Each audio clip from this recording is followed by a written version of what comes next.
شروع اللہ کے نام سے جو سب پر مہربان ہے، بہت مہربان ہے۔ اے ایمان والو، معاہدوں کو پورا کرو۔ تمہارے لیے وہ چوپائے حلال کر دیے گئے ہیں جو مویشیوں میں داخل یا ان کے مشابہ ہوں، سوائے ان کے جن کے بارے میں تمہیں پڑھ کر سنایا جائے گا، بشرطے کہ جب تم احرام کی حالت میں ہو اس وقت شکار کو حلال نہ سمجھو۔ اللہ جس چیز کا ارادہ کرتا ہے اس کا حکم دیتا ہے۔ اے ایمان والو، نہ اللہ کی نشانیوں کی بے حرمتی کرو، نہ حرمت والے مہینے کی، نہ ان جانوروں کی جو قربانی کے لیے حرم لے جائے جائیں، نہ ان پٹوں کی جو ان کے گلے میں پڑے ہوں، اور نہ ان لوگوں کی جو اللہ کا فضل اور اس کی رضامندی حاصل کرنے کی خاطر بیت الحرام کا ارادہ لے کر جا رہے ہوں۔ اور جب تم احرام کھول دو تو شکار کر سکتے ہو۔ اور کسی قوم کے ساتھ تمہاری یہ دشمنی کہ انہوں نے تمہیں مسجد حرام سے روکا تھا، تمہیں اس بات پر آمادہ نہ کرے کہ تم ان پر زیادتی کرنے لگو۔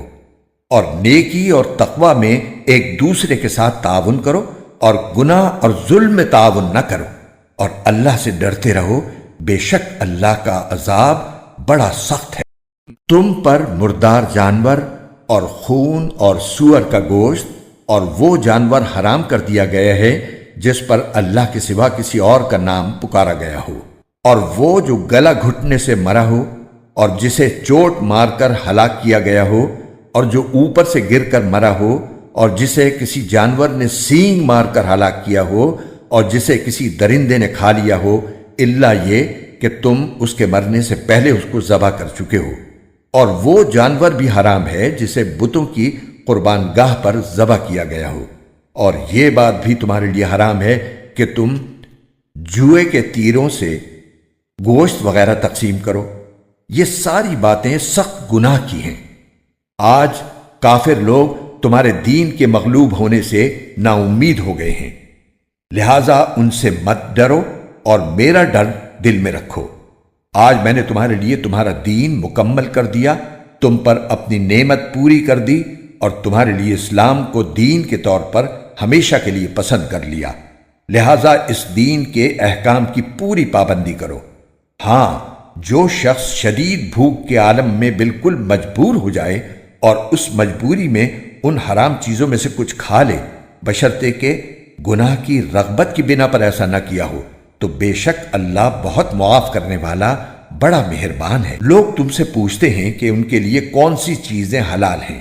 کہہ دو کہ تمہارے لیے تمام پاکیزہ چیزیں حلال کی گئی ہیں، اور جن شکاری جانوروں کو تم نے اللہ کے بتائے ہوئے طریقے کے مطابق سکھا کر شکار کے لیے سدھا لیا ہو، وہ جس جانور کو شکار کر کے تمہارے لیے روک رکھیں اس میں سے تم کھا سکتے ہو، اور اس پر اللہ کا نام لیا کرو اور اللہ سے ڈرتے رہو، اللہ جلد حساب لینے والا ہے۔